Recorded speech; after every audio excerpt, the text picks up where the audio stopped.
Does that make sense? And so whether you're riding a second-level horse this week or a Grand Prix horse this week, you're going to see that in truth, there's really only one lesson. And that is, first, bringing you guys into having these beautiful positions on the horse, beautiful posture, beautiful balance yourself with the horse's natural movement. And secondly, applying your aids such that you're able to ride perfect half halts. And just because you ride a perfect half halt, do you think that the horse will always do the right thing? Is that a no? I see a sort of a no. Is that a no? You're right. Because they have the minds of their own too. But here's the thing. It's like, does anybody ever do yoga here? Anybody? One person does yoga? Two. With yoga is they tell you, you know what? You're probably never going to be perfect. Matter of fact, they can pretty well guarantee it. But the idea is to be on the road toward perfect. And with horses in dressage, the idea is perfect is almost unattainable. That's why a 10 in dressage doesn't say next to it perfect. It says excellent. And excellence we see all the time these days. The idea of perfect and saying I want to bring my horse to a perfect state of balance and attention is so that you will always be riding from half halt to half halt with the idea that you're on the road toward perfect. Does that make sense? Because, you know, the road toward perfect, who's seen The Wizard of Oz? Raise your hands. Okay? The town, the city of Oz is where these these three characters' dreams will come true and life will be perfect.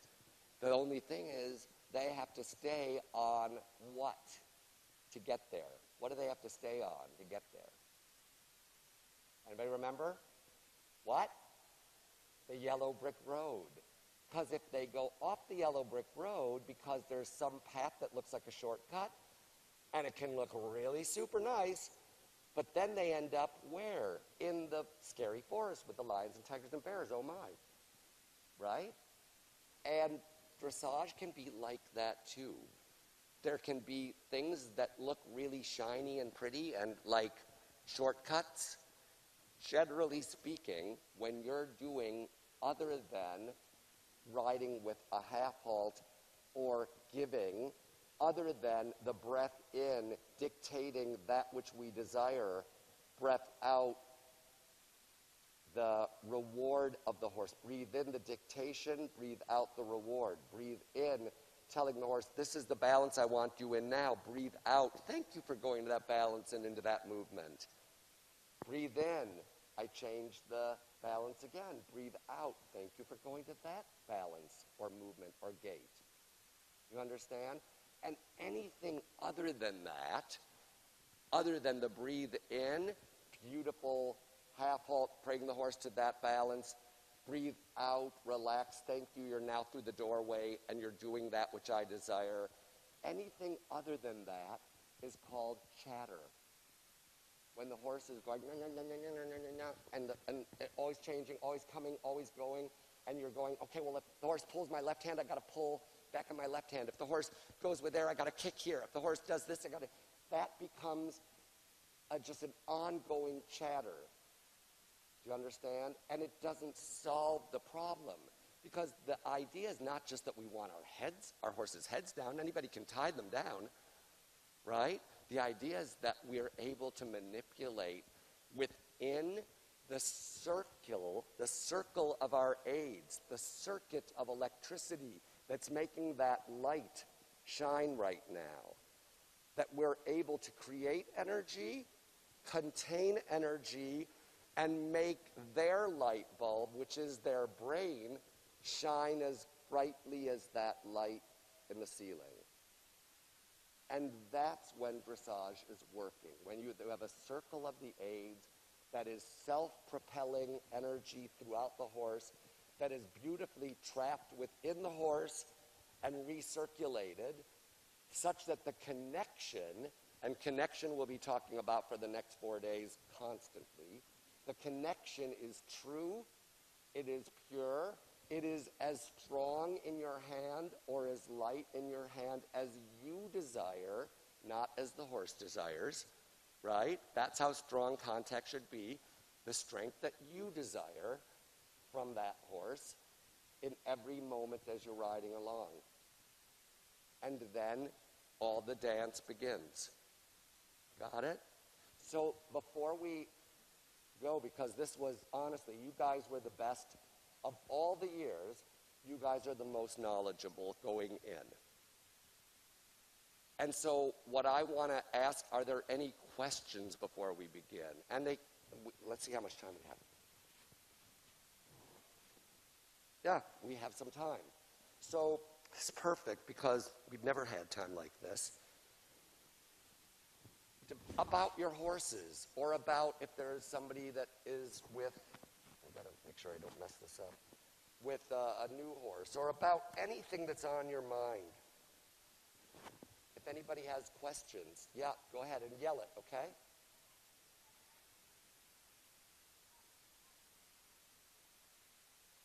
About what horses?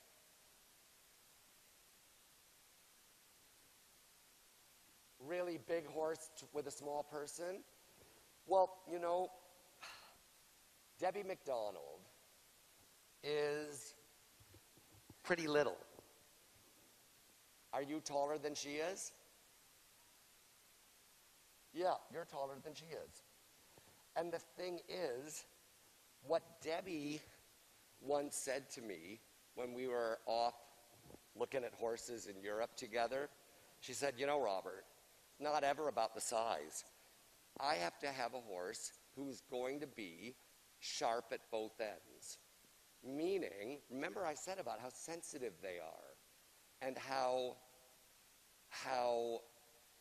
energetic they are naturally. So I have known horses that were, say, Lipizzaners, who were like 15.3, and I got on them and I thought, oh my God, it feels like a 17 two-hand horse. Powerful, big, sort of strong. And then I've been on horses that were 17.2, 17.3, 18 hands, that were so delicate in their connection and in the way they were able to be piloted around that they felt like 14 two-hand ponies.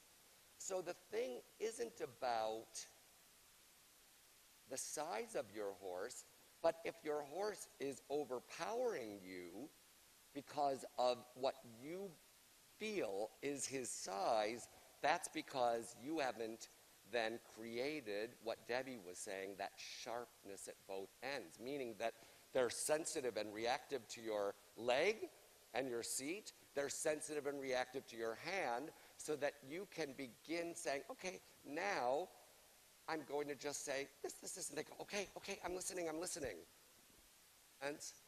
And so we'll discuss that more, and I hopefully if you see me and we trade, but if you think that same horse that you say is so hard because it's so big, if it's out in the field, it can dance all over the place, and it knows when a fly's touched it, right?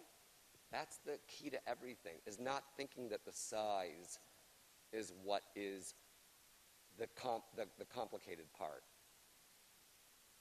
Sure thing.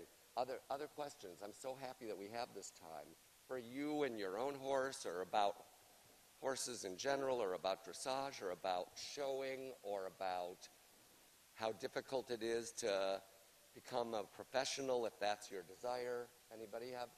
Yep.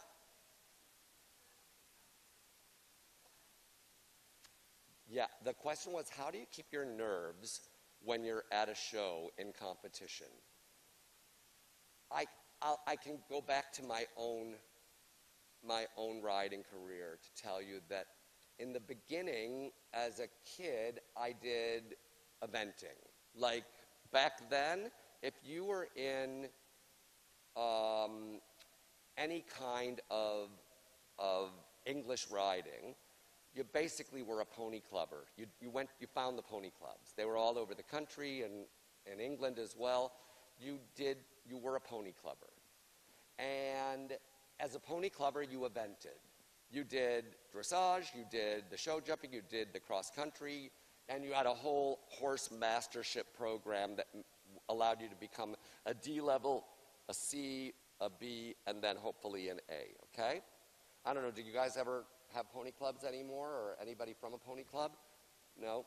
So a couple of you, which is sad because it was a great, great institution and still is, but it doesn't have the impact that it once had. So as a pony clubber, I evented.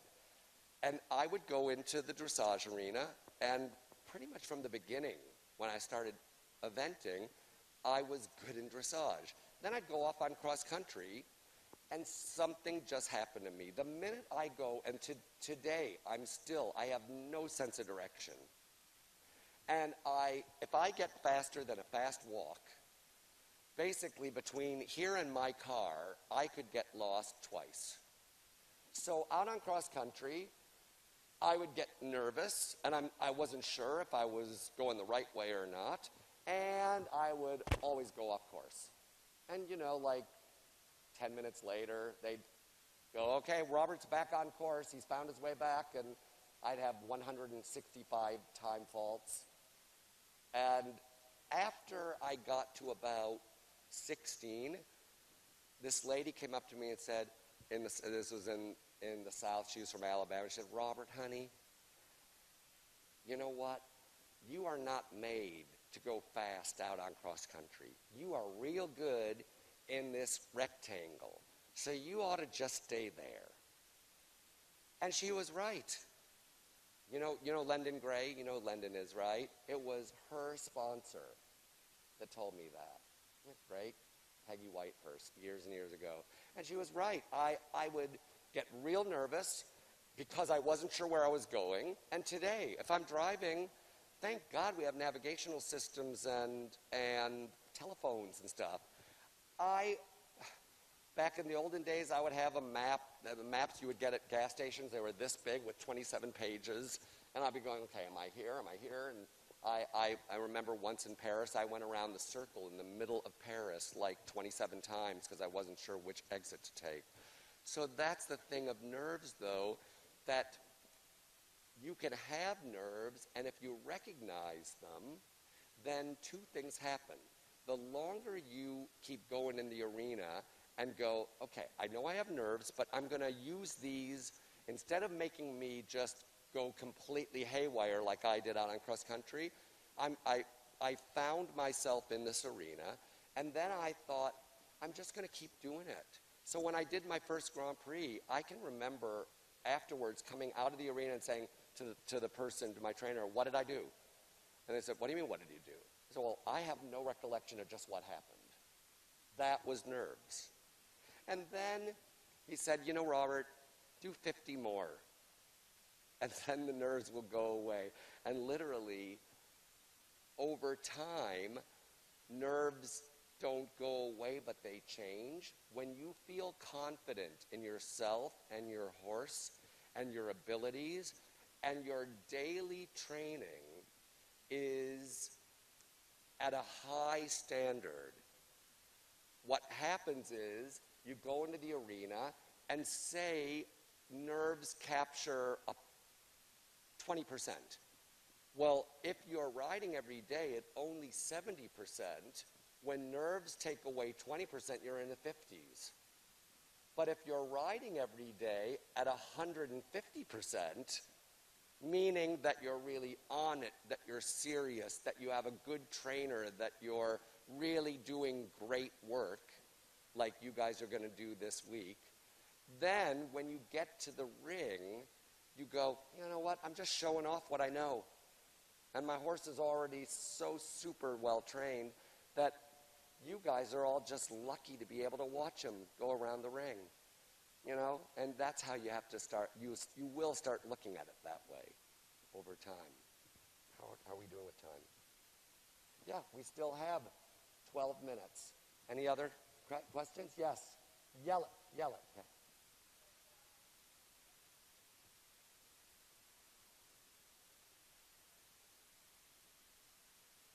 Okay, what would be your advice? The question was, it's a heavy horse that bulldozes through the half halt.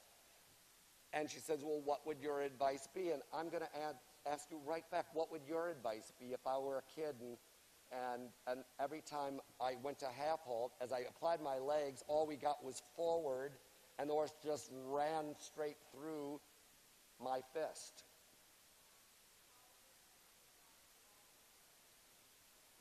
Okay, so we're at a trot, presumably, right? And you say, well, then bring him back to the walk. And then?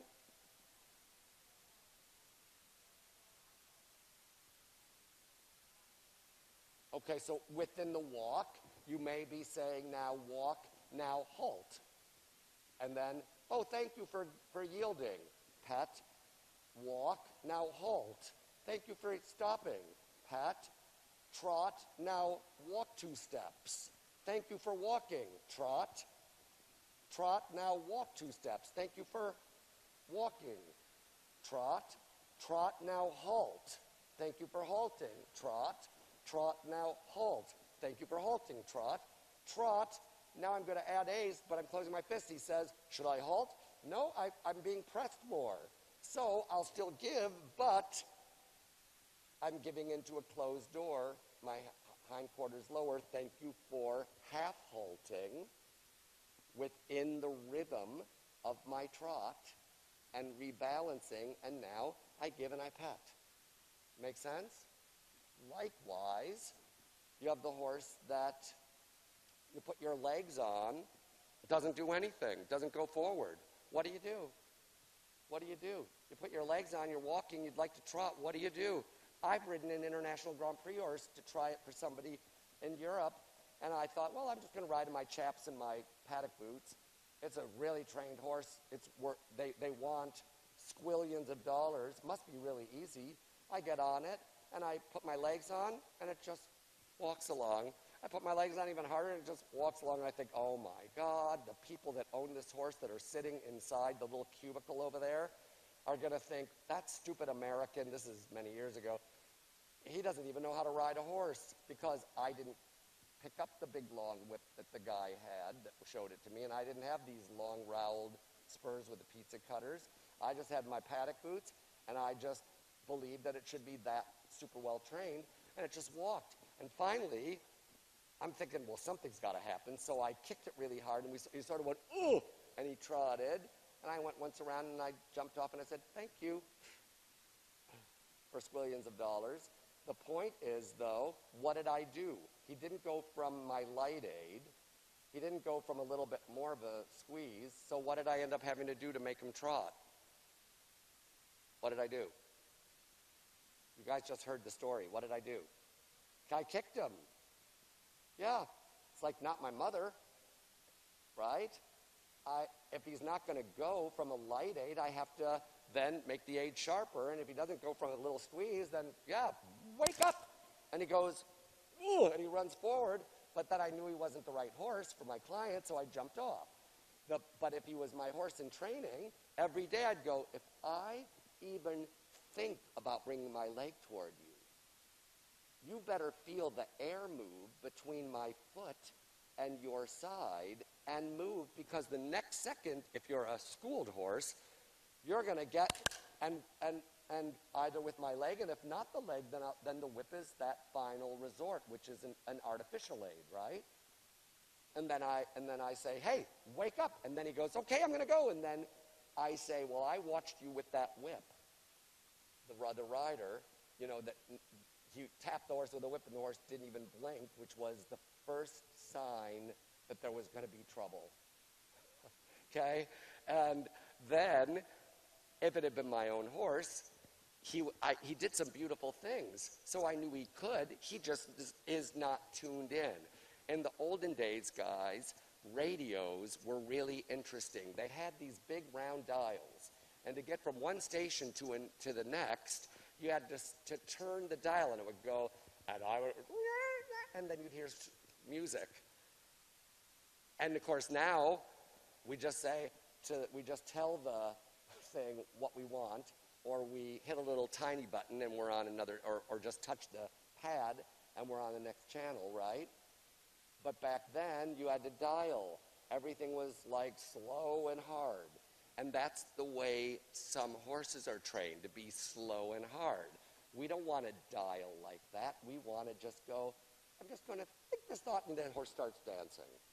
And that's back to the idea of the fly on the horse's side, right? So the sensitivity, the sharp at both ends, Debbie McDonald, that is so true within the training of the horse. And we train them not in days, not in weeks, not in months, but in years to understand, accept, and appreciate those light aids for what they mean to them. Isn't that cool? One final question before we're done. Yep.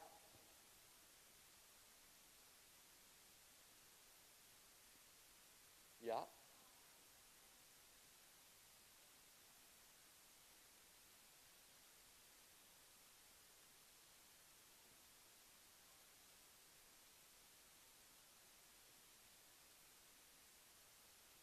Most ends up bucking.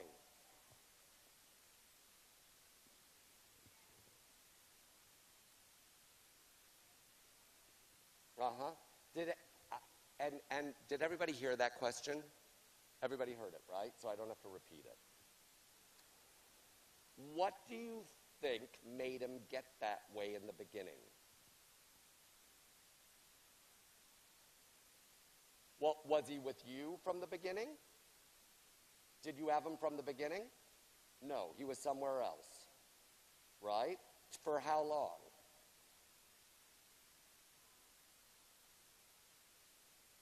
And how old was he when you got him?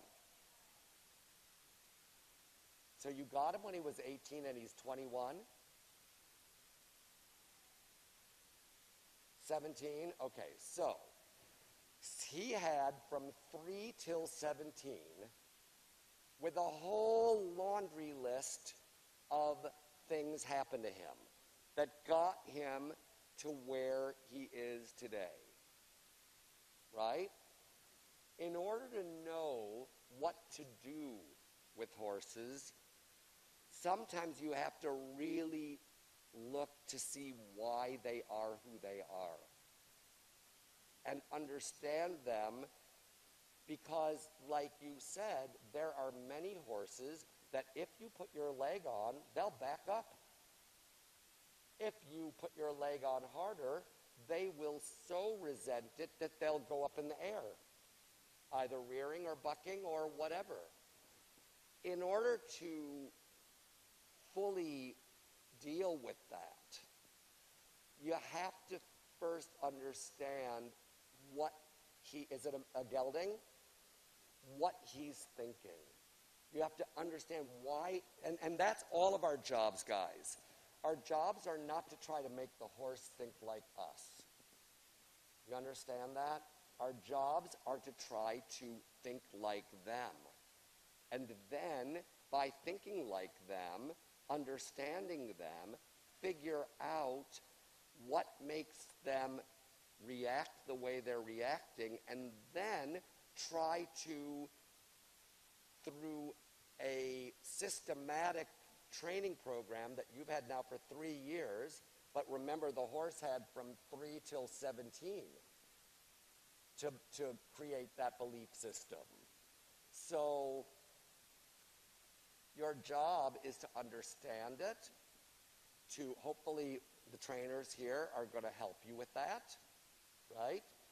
To then figure out the best route to changing the way he thinks such that he wants to go forward rather than do the opposite of that in the moment that you ask.